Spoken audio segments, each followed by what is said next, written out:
올해 신앙의 목표 표어는 신앙의 모델을 닮아 모델이 되는 그리스도인이 되자입니다. 우리 성도교회의 신앙의 모델을 고넬료로 삼고 고넬료의 신앙 5가지를 구체적으로 실천하는 해로 삼고 있습니다. 고넬료의 신앙을 모델로 삼으려고 이제 9월, 10월 중반, 후반에 들어섰습니다. 얼마나 많이 힘쓰고 계신가요? 대답할 필요는 없습니다. 그냥 속으로 여러분 스스로가 자신의 신앙을 돌이켜보면 될 것입니다. 모델로 삼는다라는 것은 버팀목으로 삼는다라는 말로도 표현할 수가 있습니다. 나무를 심을 때에 바람에 넘어지지 말라고 보통 삼각형이나 혹은 사각형 형태로 이렇게 버팀목을 세우죠. 자, 이 나무가 버팀목을 이렇게 잘 세워졌을 때에 뿌리를 깊이 내리게 됩니다. 언제까지 버팀목을 세워두어야 되죠? 나무가 뿌리를 깊이 내려 홀로 설 수 있을 때까지입니다. 신앙의 모델은 마치 나무 버팀목과 같은 역할을 합니다. 다른 사람을 신앙의 모델로 삼아 나의 신앙의 뿌리가 깊이 내려져서 하나님과 나 사이의 신앙이 1대1로 바로 세워지는 것은 신앙에 성숙하는 과정에서 매우 바람직한 모습입니다. 이런 사람들은 신앙의 버팀목이 없어졌을 때에도 홀로 든든하게 하나님과 깊은 관계를 계속 맺으면서 신앙생활을 잘 합니다.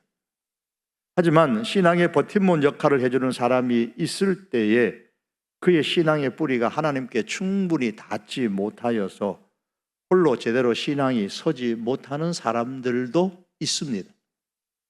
하나님 앞에서 홀로 제대로 신앙이 서지 못하는 사람은 신앙생활을 함에 있어서 자연히 사람을 자꾸 의존하게 됩니다.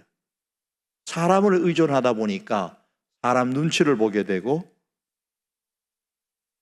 하나님께서 뭐라고 하실까라는 질문보다는 저분이, 저 집사님이, 목사님이 내게 뭐라고 할까? 거기에 더 신경이 쓰이게 됩니다. 이렇게 되면 결국 사람을 의지하는 사람 중심의 신앙이 되고 맙니다.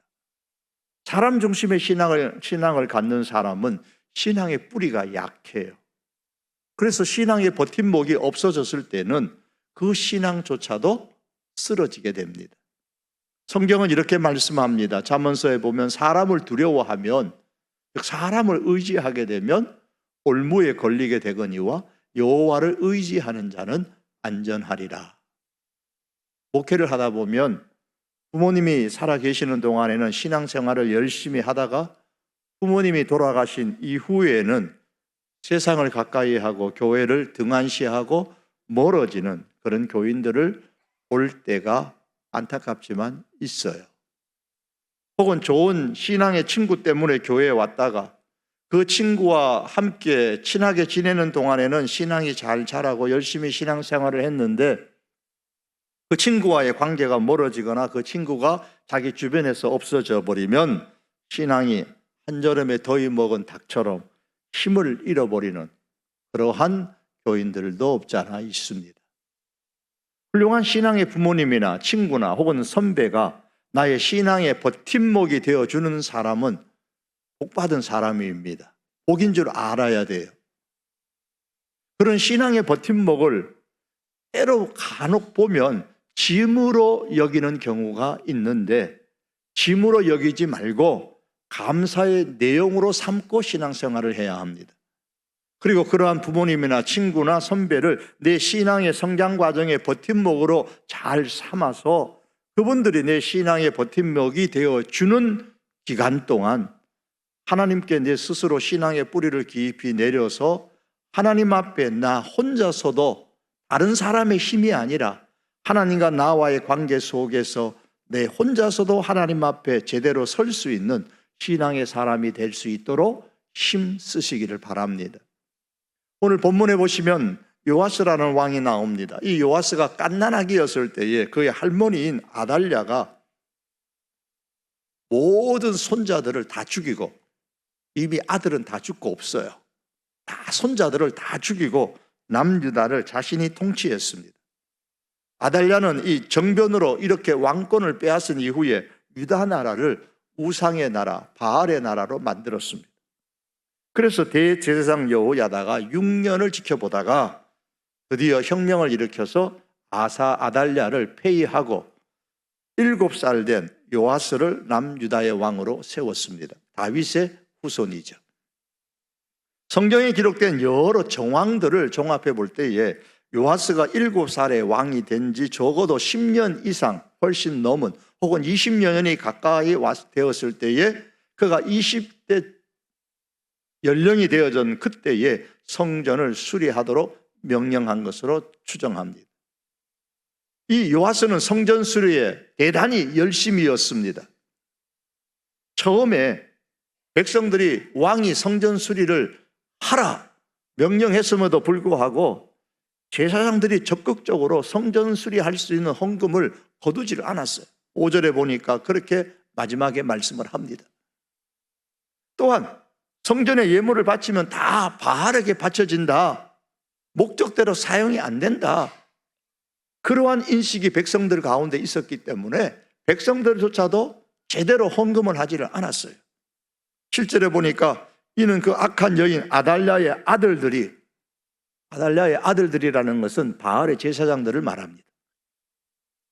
하나님의 전을 깨뜨리고 또 여호와의 전의 모든 성물을 바알에게 드렸음이었더라. 그래서 백성들이 적극적으로 이 성전 수리하는 데에 헌금을 하지를 않았어요. 요아스가 고민을 하다가 성전 앞에다가 헌금 궤를 만들어 놓고 백성들로 하여금 거기다가 헌금을 하도록 했습니다. 그 내용이 8절과 9절이에요. 대단히 열심히 했어요. 제사장들이 열심을 내어서 헌금을 안 거두니까 대제사장인 여호야다를 불러가지고 왜 빨리 제사장들을 독려해가지고 헌금을 안 거두냐고 야단을 치면서까지 그렇게 성전 수리하는 데에 열심을 품었던 요아스입니다. 그래서 결국 성전 수리가 끝날 때까지 성전 수리를 위한 헌금을 하게 했고 성전 수리는 성공적으로 끝이 났습니다. 얼마나 백성들이 헌금을 많이 했든지 성전 수리가 다 완성되어졌음에도 불구하고 헌금이 남아가지고 그 남은 돈을 가지고 성전에서 쓸 그릇들을 만들었습니다. 그래서 14절 하반절에 보면 여호와의 전에 항상 번제를 드렸더라. 성전이 회복되어졌습니다. 여기까지의 이 말씀 보면 참 요아스가 대단한 일을 했고 은혜스러운 말씀입니다. 그런데 17절 이하의 말씀을 읽으면은 성전을 열심히 보수하였던 그런 요아스의 모습과는 전혀 다른 요아스의 모습을 발견할 수 있습니다. 17절과 18절의 말씀을 보시겠습니다. 여호야다가 죽은 후에 유다 백성들이 와서 왕에게 절하매 왕이 그들의 말을 듣고 그의 조상들의 하나님 여호와의 전을 버리고 아세라 목상과 우상을 섬겼으므로 그 죄로 말미암아 진노가 유다와 예루살렘에 임하니라. 이 요아스가 하나님과 성전을 버려버렸어요. 거기다가 아세라 목상과 우상을 섬기며 그 성전 안에다가 우상들을 갖다 두는 거예요. 하나님께서 그러한 요아스를 돌이키도록 하기 위해 선지자를 계속 보냈습니다. 하지만 요아스가 요지부동이에요. 말을 안 듣습니다.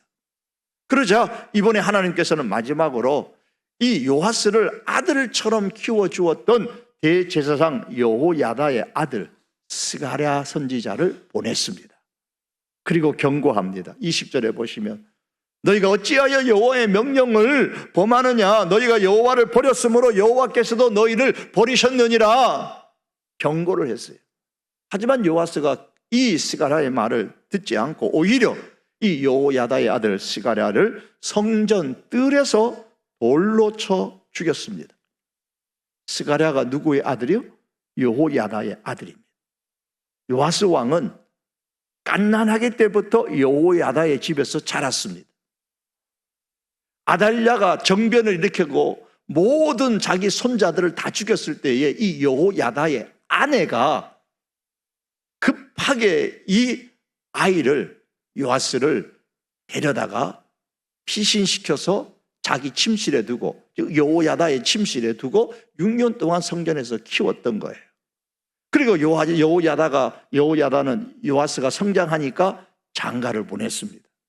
그렇기 때문에 여호야다는 요아스의 생명의 은인일 뿐만 아니라 이 아버지와 같은 그런 존재였습니다. 그리고 스가랴, 여호야다의 아들 스가랴는 여호야다의 아들이니까 어릴 때부터 당연히 요아스와 함께 자라난 형제와 같은 사람입니다. 그런데 요아스가 그런 여호야다의 아들을, 스가랴를 돌로 쳐서 죽였습니다. 잘못한 것도 아니에요. 자신에게 경고했다고, 잘못된 것을 지적했다고, 그것도 성전 뜰에서, 성전에서 돌로 쳐서 죽였습니다. 여호야다가 바알주의자 아달랴를 죽일 때조차도 성전에서만큼은 죽이지 못하도록 했습니다. 성전에서 피를 흘리지 못하도록 했어요. 그런데 이 요아스 왕은 성전 뜰에서, 그 성전에서 스가랴를 돌로 쳐서 죽여 피를 흘리게 만듭니다. 21절에 보면 무리가 함께 꾀하고 왕의 명을 쫓아 여호와의 전 뜰 안에서 돌로 쳐 죽였더라. 성전 뜰에서 스가랴 선지자를 죽여 피를 흘리게 만들었다, 성전에 피를 흘리게 만들었다라는 것은 하나님과 성전을 무시하는 최고의 사건입니다. 이렇게 하나님의 집을 세우는데 열심이었던 요아스가 하루아침에 하나님의 집을 무너뜨리는데 열심히 있는 자가 되었습니다. 어떻게 이렇게 변할 수가 있을까요? 요아스가 왜 이렇게 변했을까요? 요아스의 신앙이 이렇게 돌변하게 된 시점은 성경 7절에 보시면 여호야다가 나이 많고 늙어서 죽으니, 이전의 성경에는 여호야다가 죽은 후에 그렇게 명시합니다. 이것을 2절에서는 제사장 여호야다가 세상에 사는 모든 날에 요아스가 여호와 보시기에 정직하게 행하였으며 라고 했습니다. 여기서 주목할 표현은 여호야다가 세상에 사는 모든 날입니다. 이전의 번역 성경은 여호야다가 사는 동안에는, 14절 하반절에 보도 여호야다가 세상에 사는 모든 날에 여호와의 전에 항상 번제를 드렸더라. 요아스 왕의 신앙은 여호야다가 세상에 사는 동안에 국한되어져 있었습니다. 요아스는 여호야다가 세상에 사는 모든 날 동안에만 여호와 보시기에 정직하게 행하였습니다. 여호야다가 세상에 사는 모든 날 동안에만 여호와의 전에서 항상 번제를 드렸습니다. 열심히 성전 수리도 했습니다. 요아스는 여호야다가 살아있는 동안에만 하나님께 대한 신앙, 성전 중심의 신앙을 가지고 살았습니다.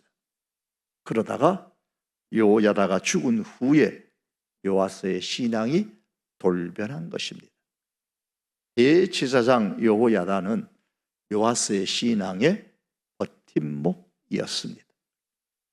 요아스는 신앙의 버팀목이 살아있는 동안에 하나님께 깊이 뿌리를 내리고 제대로 홀로 설 수 있는 신앙의 사람이 되었어야만 했습니다. 하지만 요아스는 하나님과의 1:1 관계에서 진심으로 하나님을 만난 신앙이 아니라 경건의 형식만 갖춘 지극히 사람 의존적인 신앙의 소유자로 성장을 한 것입니다. 이에 대해서 매튜 헨리는 이렇게 표현을 했습니다. 형식적인 경건심만을 소유한 자들도 믿음의 권능을 지닌 자들보다 더 열심을 가지고 헌신을 표시할 수 있다 그랬어요. 사실 요아스는 사람 의존적인 신앙을 가졌음에도 불구하고 일면에 여호야다보다도 성전을 수리하려는데 더 열심이었고 더 앞장섰습니다.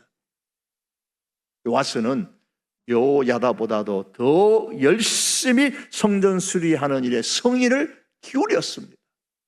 하지만 자기 자신이 하나님에 대한 성전이 되는 것보다 눈에 보이는 성전을 건축하는 데만 힘썼어요. 눈에 보이는 성전을 건축하는 것이 자기 마음의 성전을 건축하는 것보다 훨씬 더 쉽다. 베투엘리는 그렇게 말합니다. 그렇습니다. 눈에 보이지 않는 마음의 성전을 건축하는 것보다 돌과 나무와 철로 눈에 보이는 성전을 건축하고 수리하는 것이 훨씬 더 쉽습니다. 여러분, 눈에 보이는 우리 성도교회가 오래전에 여기에 참여하신 분들이 많잖아요. 이렇게 아름답고 지금도 아름답고 지금도 큰 이 예배당, 이 교회를 세웠습니다. 그런데 성도교회를 세웠던 우리 성도들의 마음의 성전은 그러면 지금은 어떻게 세워져 있으십니까? 이 성전만큼이나 크고 이 성전만큼이나 아름답게 우리 마음의 성전을 지금 지어가고 있었습니까? 아니면 지으셨습니까? 아니면 쇠퇴하고 있으십니까? 눈에 보이는 성전보다 눈에 보이지 않는 마음의 성전이 더 중요합니다. 여호와서는 여호야다가 살아있는 모든 날에 눈에 보이는 성전을 수리하는 데는 성공을 했지만은 마음의 성전을 건축하는 데는 실패하고 말았습니다. 그 결과 결국 하나님과 성전을 버리는 사람이 되고 말았습니다. 왜요? 신앙의 버팀목이 있었을 때 제대로 하나님께 깊이 신앙의 뿌리를 내리지 못했기 때문입니다. 그래서 하나님 중심이 아니라 사람을 의지하는 사람 중심의 신앙인이 되었기 때문입니다. 그러다 보니 오늘 말씀에 여호야다가 죽은 이후에 신하들이 와가지고 왕이여 이러 저러 말하니까 그거 의지해가지고 성전도 버리고 하나님도 버리는 그런 왕이 된 거예요. 사랑하는 성도 여러분, 하나님께서 사람을 주셔서 곁에 주셔서 우리의 신앙의 성장에 도움을 주게 만드십니다. 그러므로 우리 사람은 하나님이 주신 방편으로서 신앙의 성장에 얼마든지 도움을 줄 수가 있습니다. 그러나 사람이 내 신앙의 근원이 되지는 말아야 합니다. 사람을 의지하는 신앙의 사람은 자꾸 사람 눈치를 봅니다. 하나님과 그 말씀의 영향보다는 사람의 영향을 훨씬 더 많이 받습니다. 하나님과의 관계보다 사람과의 관계를 더 중요시합니다. 예레미야서 17장 5절과 6절에 이런 말씀이 있습니다. 여호와를 의지하지 아니하고 육신을 그의 힘으로 삼으며 마음이 여호와에게서 떠난 그 사람은 저주를 받을 것이라. 그는 사망의 떨기나무 같아서 좋은 일이 오는 것을 보지 못하고 광야 간조한 땅, 건건한 땅, 사람이 살지 않는 땅에 살리라. 이 말씀에 보시면 하나님을 의지하지 아니하고 사람을 의지하는 사람은 사막의 떨기나무와 같이 된다 그랬어요. 겉으로 보기에는 나무가 서 있는 것 같아요. 그것처럼 겉으로 볼 때 외형상으로는 신앙생활을 활발히 할 수 있습니다. 때로는 열심히 할 수도 있습니다. 하지만 실제로 그 뿌리로 들어가면 사막에 물이 메마른 것처럼 말씀과 기도가 메말라 있습니다. 하나님과의 관계도 사실은 단절되어 가고 있습니다. 그러다가 좋은 일이 오는 것을 보지 못하고 마지막을 맞이하게 됩니다. 결국에는 하나님과 사람에게 모두 버림을 받게 되죠. 17장 6절처럼 그는 사막의 떨기나무 같아서 좋은 일이 오는 것을 보지 못하고 사람이 살지 않는 땅에 살리라. 이것이 사람을 의지하는 신앙 소유자의 특징이요 결말입니다. 그 신앙이 사망의 떨기나무 같았던 이 요아스가 결국 어떻게 죽었습니까? 오늘 24장 24절과 25절에 보시면 아람의 적은 군대가 요아스의 큰 군대를 징벌하였다 그랬습니다. 상식을 뛰어넘는 거예요. 사람의 예상을 뛰어넘었다 그 말입니다. 요아스는 자신의 큰 군대가 아람의 그 적은 군대를 넉넉히 이길 줄 알았습니다. 그런데 그렇게 되지 않았습니다. 하나님의 간섭하심으로 말미암아 그 전쟁에서 요아스는 아람과의 전쟁에서 부상을 심하게 입고 침실에 눕게 됐는데, 그때를 틈타서 다른 사람도 아닌 요아스의 신하들이 이 요아스를 살해했습니다. 그리고 그의 시신은 왕의 묘실에도 들어가지 못했습니다. 시신이 왕의 묘실에 들어가지 못했다, 그 말은 백성들과 신하들이 요아스를 아끼지 않았다라는 말입니다. 버렸다는 거예요. 역대하 21장에 보시면 여호람이라는 왕이 있는데, 이 왕에 대해서 마지막에 이렇게 기록을 합니다. 그가 죽을 때 기록한 거예요. 성경은 이렇게 말합니다. 아끼는 자 없이 세상을 떠났으며 무리가 그를 다윗성에 장사하였으나 열왕의 묘실에는 두지 아니하였더라. 요아스 왕 역시도 신하와 백성들이 왕들의 묘실에 들어가지 못한 것을 볼 때에 그 역시도 비록 왕이었지만 신하들과 백성들이 아끼지 않는 왕이 되고 말았습니다. 사막의 떨기 나무처럼 버림을 받게 된 것입니다. 아끼는 자 없이 세상을 떠났습니다. 요즘 말로 말하면 아이고 잘 죽었다, 그 소리 들었단 말이에요.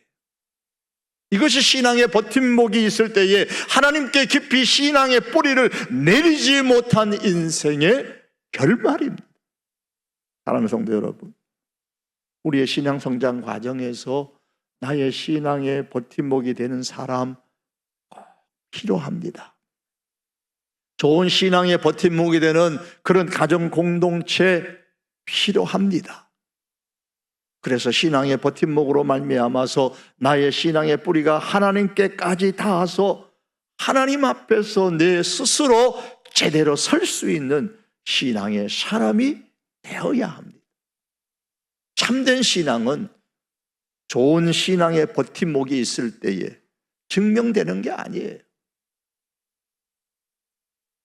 참된 좋은 신앙인, 좋은 신앙의 버팀목을 치웠을 때에, 신앙의 버팀목이 사라졌을 때에 그 사람의 신앙이 증명되는 거예요. 사랑하는 성도 여러분, 내게 좋은 신앙의 버팀목이 있다면 먼저 감사하십시오. 그리고 신앙의 버팀목이 있는 그때를 스스로 하나님 앞에 설 수 있도록 힘쓰십시오. 힘썼는지 아닌지는 내 신앙의 버팀목이 없어졌을 때 알 수 있지만 그때는 늦습니다. 칼빈은 말하기를 인간의 마음은 끊임없이 우상을 만들어내는 공장이다. 즉 하나님 대신 인간의 말, 인간의 영향력, 인간의 인정을 신뢰할 때에 이미 우상 숭배가 시작된다 그랬습니다. 만일 나의 신앙의 버팀목이 나를 받쳐주고 있을 때에 하나님 중심의 사람으로 홀로 서지 못하고 사람을 의지하는 신앙의 사람으로 우리가 남게 된다면, 내 신앙의 버팀목이 사라졌을 때에 우리 마음의 공장은 열심히 뭘 만들어요? 우상을 만들어내는 겁니다. 그래서 하나님의 말씀보다는 인간의 말을, 하나님의 영향력보다는 인간의 영향력을, 그리고 하나님의 인정보다는 인간의 인정을 더 신뢰하게 되는 겁니다. 이미 그때부터 우상 숭배가 되는 거예요. 마침내 하나님을 멀리하는 인생으로 변질되는 것입니다. 그러므로 성도 여러분, 사람에게 머무는 신앙이 아니라 사람의 신앙을 버팀목으로 삼아서 그 버팀목이 되는 사람을 통해 내가 하나님 앞에 제대로 스스로 설 수 있는 신앙의 사람이 될 수 있기를 바랍니다. 말씀을 맺기를 원합니다. 여러분, 누군가 때문에, 누군가로 인해서 열심히 신앙생활을 하다가 만일 그 누군가가 내 앞에 없을 때에 신앙이 흔들린다면 그는 이미 사람을 의지하는 신앙생활을 하는 겁니다. 루터가 1517년 10월 31일 독일 비텐베르크 교회 문에 95개조의 반박문을 붙임으로써 종교교회에게 등불을 비췄는데, 그때의 당시의 신성 로마 제국의 황제 카를 5세가 그를 신문하기 위해서 보름수에서 제국회의를 소집하고 그 자리에 루터를 불렀습니다. 그 자리는 루터가 죽는 자리예요. 그걸 알았기 때문에 주변에 이 루터를 아끼는 많은 사람들이 거기 가면 죽으니 가지 말라, 가지 말라. 하지만 루터는 그 자리에 갔습니다. 그리고 역시 그 자리에서 교회 앞에 붙였던 95개조의 방박문을 취소할 것을 말했지만 루터는 이렇게 얘기했습니다. 내 양심은 하나님의 말씀에 사로잡혀 있습니다. 나는 달리 할 수 없습니다. 하나님이여 나를 도우소서. 루터는 사람을 의지하지 아니하고 끝까지 사람 눈치 보지 않았습니다. 지금까지 쌓아왔던 자신의 모든 것을 다 잃어버리는 순간이었음에도 불구하고, 자신의 생명의 위협을 느끼는 순간이었음에도 불구하고 루터의 신앙의 뿌리는 하나님께 깊이 다 있었습니다. 사랑하는 성도 여러분, 아직 내게 누군가의 신앙의 버팀목이, 나에게 신앙의 버팀목이 누군가가 되어줄 때에 그것을 기회로 삼아서 하나님께 철저하게 신앙의 뿌리를 내려서 제대로 홀로 설 수 있는 신앙의 사람이 되십시다. 또한 우리 교회 안에서, 그리고 우리 가정 공동체 안에서 누군가의 신앙이 버팀목이 되는 그 수고를 아끼지 마십시다. 내가 신앙의 버팀목이 되어서 누군가의 신앙이 홀로 하나님 앞에 뿌리를 내리고 바로 설 수 있다면 정말 가치 있는 신앙의 생활을 하는 것입니다. 내 주변 사람의 신앙이 제대로 자라날 수 있도록 신앙의 버팀목이 돼도 그렇게 도움을 주는 하나님의 사람들, 우리 성도교회 교인들이 될 수 있기를 원합니다. 그래서 성도교회 모든 권속들이 어느 한 순간에도, 어떠한 환경 가운데서도 내 양심은 하나님의 말씀에 사로잡혀 있습니다. 나는 그 외에 달리 할 수 없습니다. 이런 신앙의 고백을 삶의 현장에서 처음부터 마지막까지 우리의 생애가 다 할 때까지 변함없이 실천하는 위대한 신앙의 사람들이 될 수 있기를 주님의 이름으로 축복합니다. 기도드립니다.